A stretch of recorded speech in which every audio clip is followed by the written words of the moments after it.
I started looking into it. I see somebody that was in SF, and I'd ask them questions. They're nice guys. Hey man, what's it like? Hey, we do this as grown-up rules, big boy rules. I'm like, dude, I got to get there. Because I spent like my whole youth being a part of a really good team. Football, basketball, I always wanted to be the best. I wanted to be on the best team to win. And I wasn't on the best team to win.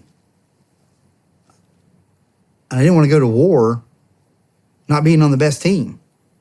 So I asked if I could go to the selection. No. I asked to go to Ranger School. No. We're locked in. We have an appointment coming up, or we have training coming up. We don't have guys to spare. We're already short.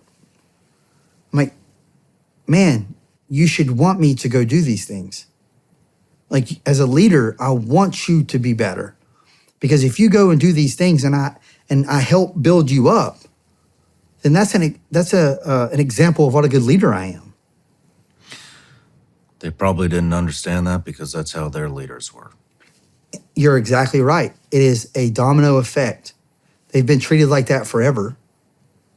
And then it just keeps going and going and going. I think it's making a change now, mainly because social media, right? I think a lot of these leaders have a lot of squad leaders on Bragg that follow us and want to be good to their dudes because they're learning from what we're doing.